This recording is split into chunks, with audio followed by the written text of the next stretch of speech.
नमस्कार दोस्तों, मेरे YouTube चैनल TVS पामिस्ट्री में आप सभी का बहुत बहुत स्वागत है।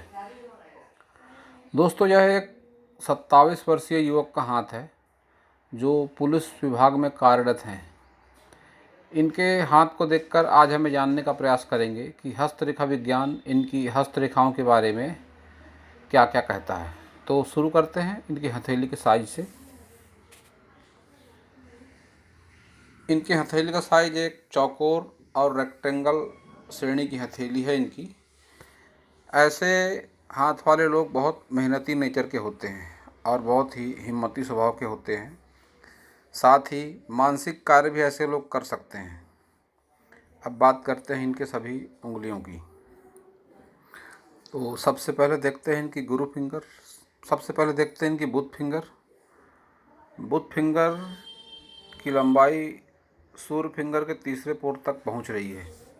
जब भी इस तरह से बुध फिंगर की लंबाई सूर्य के तीसरे पोर तक पहुंच जाती है तो ऐसे लोग जिस भी कैरियर में, रोजी रोजगार में, व्यापार में, सेवा में होते हैं, उसमें अपने कर्तव्य को, अपने कर्म को बहुत ही अच्छी तरह से अंजाम दे पाते हैं। ऐसे लोगों की याददाश्त बहुत तेज होती है, संपर्क का दायरा बहुत ज़्यादा होता है, आकर्षक व्यक्तित्व के धनी होते हैं ऐसे लोग, और साथ ही एक अच्छे सामाजिक दायरे में रहना पसंद करते हैं। और सूर्य फिंगर की बात करें, सूर्य फिंगर भी इनकी बड़ी गजब की है। नीचे से मोटी होती हुई, ऊपर से एकदम नुकीली, इस तरह से जैसे एक मजबूत खंभा होता है, उस आकार की फिंगर है इनकी। तो बहुत ज़बरदस्त इनकी सूर्य फिंगर है जो इन्हें लाइफ में अच्छे परिणाम देगी।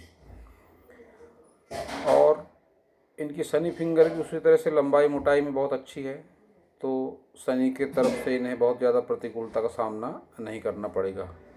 गुरु फिंगर की स्थिति बहुत अच्छी है, मोटाई लंबाई में सूर्य फिंगर के आसपास तक है। करीब करीब दोनों उंगलियां एकदम बराबर ही महसूस हो रही हैं।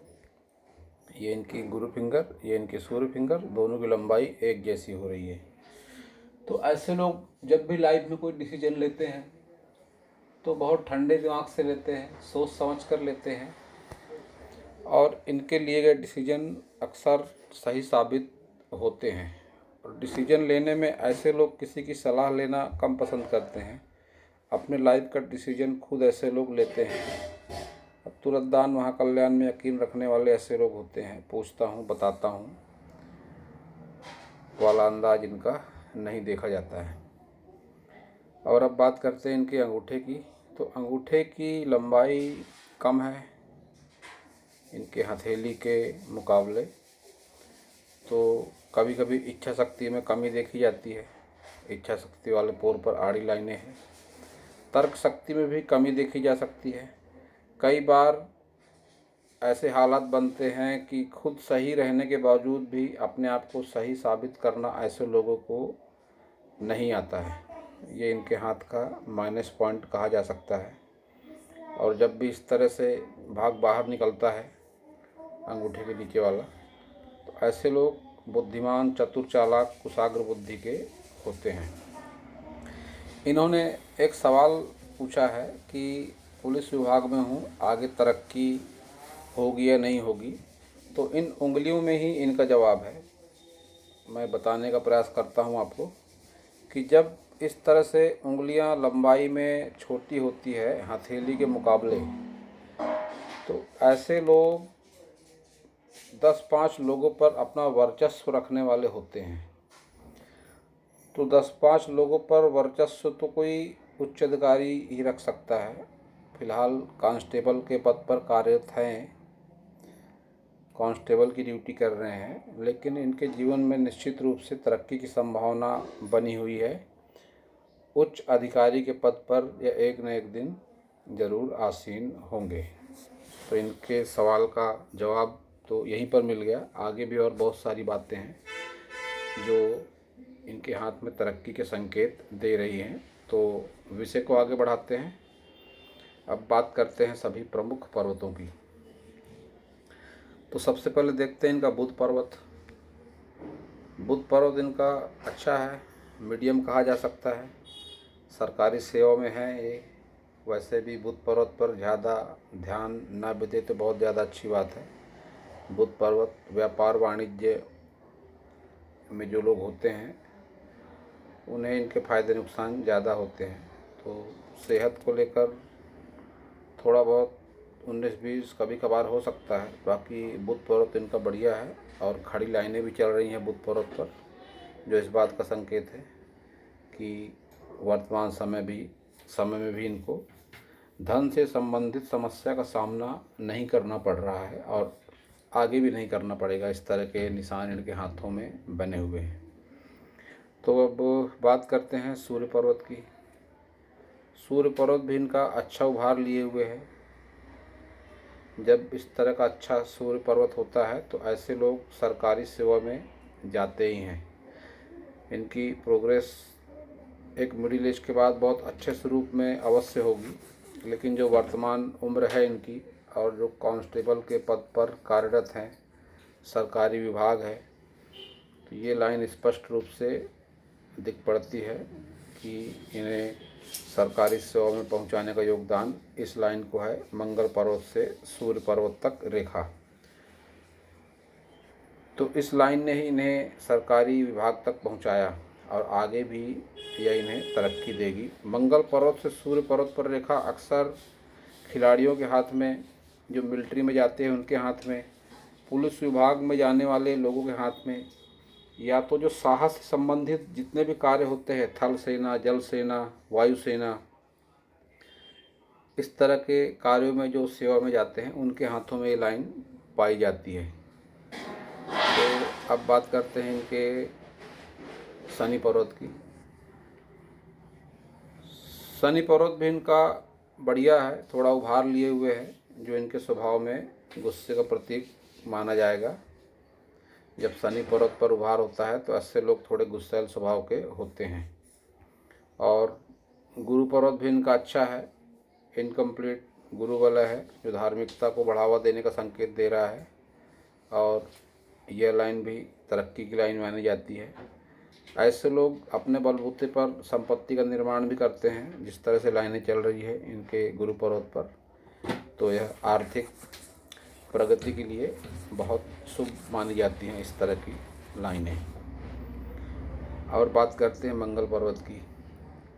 तो मंगल पर्वत पर उभार बड़ा ज़बरदस्त है, होना ही चाहिए। पुलिस विभाग में है, पहुंच चुके हैं सेवा तक और वर्तमान में अपना कर्तव्य निभा रहे हैं पुलिस विभाग में। तो अंदरूनी मंगल बहुत ज़बरदस्त है, बाहरी मंगल भी बहुत अच्छा है। एक आम इंसान के हाथ में अगर इस तरह की रेखाएं हों, आड़ी रेखाएं मंगल पर्वत पर, तो इसे ज्योतिष शास्त्र में कुछ इस तरह से कहा जाता है कि व्यक्ति को कभी न कभी कोर्ट कचहरी, पुलिस थाना, लड़ाई झगड़े से आमना सामना करना पड़ता है। लेकिन जब यही लाइनें पुलिस विभाग में जाने वाले लोगों के हाथों में, या इस तरह के कोई इस तरह के जो साहसिक विभाग होते हैं उनमें जाने वाले लोगों के हाथों में बन जाए, तो इनको लेके बहुत आश्चर्यचकित होने वाली बात नहीं है। तो ये लाइनें इनके मंगल पर्वत पर बहुत ज़्यादा मायने नहीं रखती हैं, क्योंकि इनका तो रोज़ का ही काम है, पुलिस थाना जाना, कोर्ट जाना, कचहरी जाना। महीने में 30 दिन अपने लिए, महीने में 30 दिन मान लो दूसरे लोगों के लिए चले गए, 2-4-10 साल में एक बार अपने लिए ये अगर चले गए तो कोई बहुत ताज्जुब वाली बात इसमें नहीं मानी जानी चाहिए। तो ऐसे लोग में एनर्जी बहुत ज़्यादा होती है। जब भी दोनों मंगल पर्वत पर उभार होता है इस तरह से, तो एनर्जी से भरपूर होते हैं ऐसे लोग। और अब बात करते हैं इनके शुक्र पर्वत की। तो शुक्र पर्वत पर इनके उभार बढ़िया है, जो हिसाब से हथेली का साइज है, उभार शुक्र पर्वत पर काफ़ी अच्छा है। सुख सुविधाएं भी इनके लाइफ में अच्छी ये खुद के बलबूते पर इकट्ठा कर पाएंगे।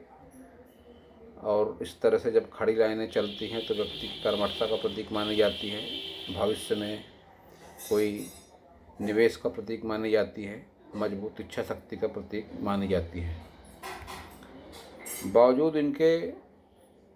बावजूद इन लाइनों के एक माइनस पॉइंट मुझे इनके शुक्र पर्वत पर नज़र आता है कि जो इस तरह से पतली रेखाएं चल रही हैं हल्की होकर पूरे शुक्र पर्वत पर इस तरह से छाई हुई हैं, और इन रेखाओं से मिलकर ये जो जालनुमा आकृति बन रही है इनके शुक्र पर्वत पर, ये पितृदोष को लेकर देखी जाती हैं इस तरह की लाइनें।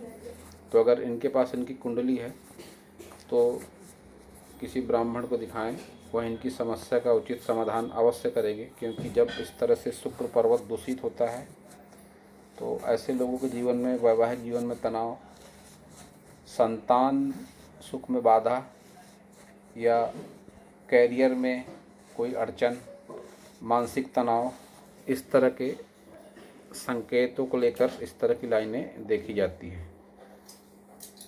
अब आगे बढ़ते हैं, बात करते हैं चंद्र पर्वत की। चंद्र पर्वत पर इनके उभार अच्छा है। उभार अच्छा होने के साथ ही लंबी दूरी की यात्राएं भी अपने जीवन काल में अवश्य कर सकेंगे। बावजूद इसके इनका चंद्र पर्वत इन्हें नकारात्मक परिणाम भी देगा। ये जो धब्बे जैसा निशान बनता दिखाई दे रहा है, और शुक्र पर्वत से निकलकर लाइन इस तरह से चंद्र पर्वत पर जा रही है। दोबारा बनाकर दिखाता हूँ। शुक्र पर्वत से लाइन निकली, चंद्र पर्वत पर गई, अचानक से डाउन हुई, लहराकर चलने लगी। ये दाग, मान लो चरित्र पर कोई ना कोई दाग लग गया, इस तरह के संकेतों को लेकर ये लाइन देखी जाती है, जिससे इन्हें सचेत रहने की आवश्यकता है कि अत्यधिक विलासितापूर्ण जीवन से पतन की ओर जाने का संकेत होती है ये लाइन। चरित्र में कोई ना कोई दाग इस तरह से लग जाता है, और जिसकी हाँ में हाँ ये लाइन भी मिला रही है। शुक्र पर्वत से इस तरह से निकली और चंद्र पर्वत पर जाकर लहराने लगी, मतलब आदमी के कदम डगमगाने लगे। तो ये दो लाइनें ऐसी है जो इनके व्यक्तित्व में हानि का प्रतीक मानी जा सकती है। बेशक ये लाइनें सुख सुविधाएं देती है, क्योंकि शुक्र पर्वत से निकल रही है, लेकिन जब चंद्र पर्वत पर जाके इस तरह से लहराती हैं, चंद्र पर्वत पर कोई दाग होता है, तो यह व्यक्तित्व में भी दाग लगने का संकेत माना जाता है। और अब बात करते हैं इनके प्रमुख लाइनों की। तो सबसे पहले हृदय रेखा। हृदय रेखा इनकी शनि पर्वत के आसपास जाके ख़त्म हो रही है। तो इस तरह की हृदय रेखा को रुपए पैसे के मामले में अच्छा माना जाता है। रुपए पैसे बहुत अच्छे देती है इस तरह की हृदय रेखा, लेकिन बावजूद उसके यह नकारात्मक है रेखा इनकी, क्योंकि इनके हृदय रेखा पर ये जो इस तरह से बहुत मोटी होकर चल रही है, एक यव का निशान भी बनता हुआ दिख रहा है, और यह नीचे जाती हुई लाइनें इस बात का संकेत है कि 40+ की एज के बाद इन्हें अपने नज़दीकी संबंधों में भावनात्मक रूप से आहत होना पड़ेगा। नज़दीकी संबंध माता पिता भी हो सकते हैं, माता पिता के अलावा भाई बहन हो सकते हैं, ससुराल पक्ष के लोग हो सकते हैं, जीवन साथी कोई भी हो सकते हैं। नज़दीकी संबंधों से भावनात्मक रूप से आहत होने के संकेत होते हैं जब इस तरह से हृदय रेखा से नीचे लाइनें गिरती हैं, और ये यव का निशान मानसिक रूप से परेशान भी जीवन में अवश्य करेगा। बावजूद इसके तरक्की है इनकी हृदय रेखा में। जब इस तरह से ऊपर लाइनें चलती हैं तो यह लाइफ में तरक्की को लेकर देखी जाती हैं, और यह रेखा इन्हें अच्छे परिणाम भी देगी रुपए पैसे के लिहाज से। यह ट्रायंगल इस तरह से बनता हुआ लग रहा है इनके हाथों में हृदय रेखा पर।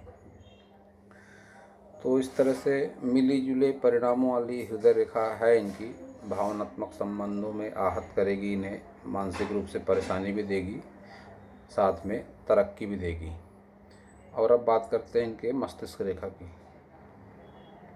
तो मस्तिष्क रेखा लंबाई बहुत ज़्यादा नहीं है, बावजूद इसके मस्तिष्क रेखा इनकी अच्छी है।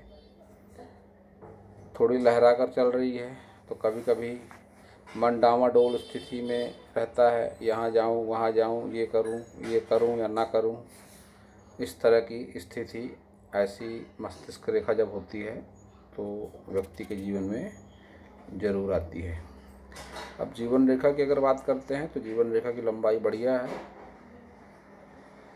तो इस तरह की जब लंबाई हो जाती है तो ये तो 80 प्लस की एज इंडिकेट कर रही है इनकी लाइफ लाइन, लंबी उम्र रहने वाली है इनकी, और इनके जीवन में तरक्की कई बार होगी। एक ये तरक्की की लाइन निकल रही है, एक ये निकल रही है, एक ये निकल रही है। जीवन रेखा से जब भी इस तरह से लाइनें ऊपर की ओर उठती हैं तो यह तरक्की का संकेत मानी जाती है। अब यह तरक्की कोई ज़मीन जायदाद के रूप में हो सकती है, कोई इन्वेस्टमेंट के रूप में हो सकती है, या जिस भी कैरियर जॉब में व्यक्ति रहता है उस कैरियर जॉब को और आगे बढ़ाता है, कोई उच्च पद पर आसीन हो सकते हैं। इस तरह की संभावनाओं को लेकर इस तरक्की की लाइनों को देखा जाता है। लेकिन इनके जीवन में निश्चित रूप से यह पद प्रतिष्ठा को लेकर ही ये लाइनें जो ऊपर की ओर उठती नज़र आ रही हैं, यह उसी बात को दर्शा रही हैं। और इनकी लाइफ लाइन में एक केतु पर्वत पर मछली का निशान बन रहा है, थोड़ा इनकम्प्लीट सा भी है ज़रूर, लेकिन इस तरह का जब निशान बनता है मछली का तो ऐसे लोगों को पुश्तैनी संपत्ति से लाभ होता है, अचानक से धन लाभ होता है, कोई इंश्योरेंस के पैसे से लाभ होता है, और लंबी दूरी की यात्राओं से लाभ होता है। तो कभी कभी इनमें से एक लाभ या कई लाभ व्यक्ति को जीवन में मिलते हैं। थोड़ी इनकम्प्लीट है तो अपने प्रभाव में थोड़ी कमी ला सकती है, थोड़ी बहुत अड़चनों का सामना भी ऐसे लोगों को करना पड़ सकता है। और अब बात करते हैं इनके भाग्य रेखा की। तो इनकी भाग्य रेखा राहु पर्वत से शुरू हो रही है। राहु पर्वत से जब भाग्य रेखा शुरू होकर शनि पर्वत तक जाती है तो ऐसे लोग गलत कामों से पैसा कमाने में संकोच नहीं करते हैं। इस बात का स्पष्ट उल्लेख है हस्तरेखा विज्ञान में। राहु पर्वत से निकली हुई भाग्य रेखा अनैतिक कार्यों से भी धन दिलाती है। अब इसको कई तरह से जोड़ के देखा जा सकता है। पुलिस विभाग में है तो इस तरह की संभावनाएं कई बार बनती हैं। साथ ही हाथ में त्रिकोण भी है, धन त्रिकोण कहा जाता है जिसे, और त्रिकोण दो तरह से बनता हुआ नज़र आ रहा है। एक तो ये त्रिकोण बन गया, एक यहाँ पर भी कुछ अधूरा ही सही, एक ये त्रिकोण भी यहाँ पर बन रहा है। तो इस बात का संकेत है कि रुपए पैसे को लेकर इनके जीवन में समस्या कभी नहीं रहेगी। भरपूर धन आगमन के संकेत इनके लाइफ में बने हुए हैं। और इनकी स्वास्थ्य रेखा को भी अगर देखा जाए तो स्वास्थ्य रेखा इस तरह से निकली, गहराई लेकर ओवरलैप होते हुए बुध पर्वत तक जा रही है, जो अच्छे स्वास्थ्य का संकेत मानी जा सकती है। भले ही बीच में ब्रेक है लेकिन ओवरलैपिंग करते हुए आगे बढ़ रही है, तो थोड़ी बहुत स्वास्थ्य से संबंधित समस्याएं रह सकती है, लेकिन ऐसी कोई बहुत बड़ी मेजर प्रॉब्लम मुझे इनकी स्वास्थ्य रेखा में भी नहीं दिखाई दे रही है। इनके केतु पर्वत पर त्रिकोण का निशान भी बनता हुआ नज़र आता है। यह भी अच्छा माना जाता है त्रिकोण का निशान, रुपये पैसे को लेकर, ज़मीन जायदाद को लेकर। पुश्तैनी ज़मीन जायदाद से ही कनेक्टेड है त्रिकोण भी, तो यह भी इनके जीवन में अच्छे परिणाम अवश्य ही देगा।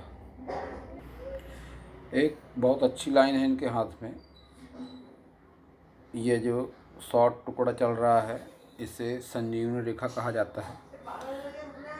तो स्थितियां कैसी भी विपरीत रहें, नकारात्मक रहें, उस परिस्थिति के प्रभाव से ऐसा व्यक्ति निकल जाता है जब तक संजीवनी रेखा साथ में होती है। एक कंप्लीट संजीवनी रेखा कुछ इस तरह से होती है जो बहुत कम हाथों में पाई जाती है।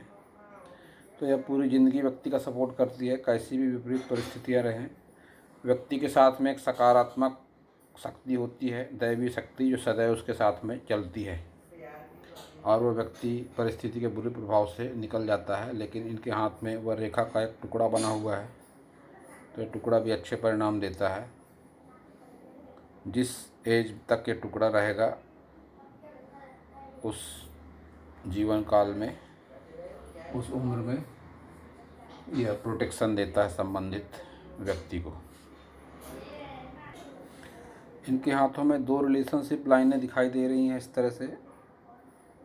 इन्हें विवाह रेखा का नाम दिया गया है हस्तरेखा शास्त्र में। लेकिन जब 2, 3, 4 लाइनें होती हैं तो ज़रूरी नहीं कि व्यक्ति के उतने विवाह हो। ऐसी परिस्थिति में व्यक्ति एक से अधिक अपोजिट सेक्स से संबंध रखता है। कई बार इसे इस तरह भी देखा जाता है कि कोई रिश्ता होकर टूट जाए तो इस लाइन का प्रभाव माना जाता है, वो लाइन व्यक्ति के हाथों में आ जाती है। और विवाहोपरांत भी अपोजिट सेक्स से रिलेशन रह सकते हैं। उस तरह के संकेतों को भी लेकर इस तरह की रेखा को देखा जाता है। ये लाइन जब इस तरह से ऊपर उठकर चलती है तो वैवाहिक जीवन में तनाव देती है। इसे फ्लर्टिंग लाइन कहा जाता है। एक से अधिक संबंध रखने में भी व्यक्ति के मन में कोई हिचकिचाहट नहीं रहती है। जब इस तरह से लाइन आ जाती है ऊपर की तरफ चलती हुई लाइन, तो एक से अधिक संबंधों का प्रतीक इस लाइन को माना जाता है। यह लाइन जब इस तरह से नीचे गिरती है तो स्वभाव में गुस्से को दिखाती है लाइन। वैवाहिक जीवन पर इसका अच्छा परिणाम नहीं माना जाता है। हृदय रेखा से जब कोई ब्रांच निकलकर इस तरह से मस्तिष्क रेखा पर जाती है तो इसके बुरे परिणाम जीवन में देखने को मिलते हैं। इनके उंगलियों पे जो एक गैप है, इस गैप को लेकर ऐसा कहा जाता है कि यह गैप जब आती है सूर्य फिंगर और शनि फिंगर के बीच में, तो ऐसे लोगों का अपने माता पिता से तनाव होता है या माता पिता की असमय मृत्यु के चलते इन्हें माता पिता से दूर रहना पड़ता है, या कैरियर, जॉब या रोजी रोजगार के चलते माता पिता की सेवा ऐसे लोग नहीं कर पाते हैं। तो ऐसे 2-3 संकेतों को लेकर इस तरह की गैप देखी जाती है। अब संबंधित व्यक्ति के जीवन में इनमें से क्या है वही बेहतर ढंग से जान सकते हैं, क्योंकि जब संकेत एक से अधिक हो जाते हैं तो इसका आकलन लगाना बहुत मुश्किल होता है कि इस संकेत को किस तरह से देखा जाए। और बुध फिंगर और सूर्य फिंगर के बीच में जब गैप आती है तो ऐसे में व्यक्ति अपने मन मर्जी का मालिक होता है। किसी के अंडर में रह के काम करना ऐसे लोगों का स्वभाव नहीं होता, अपनी मन मर्जी के मालिक होते हैं। रोक टोक इन्हें बेहद पसंद नहीं होती है, रोक टोक बिल्कुल पसंद नहीं करते हैं ऐसे लोग। तो दोस्तों, यह था इस हाथ के बारे में मेरा हस्तरेखा का ज्ञान। अगर आपको मेरा वीडियो अच्छा लगा हो तो आप मेरे चैनल को सब्सक्राइब करें, मेरे वीडियो को लाइक करें, शेयर करें, कमेंट करें, और पूरा वीडियो देखने के लिए आप सभी का बहुत बहुत धन्यवाद।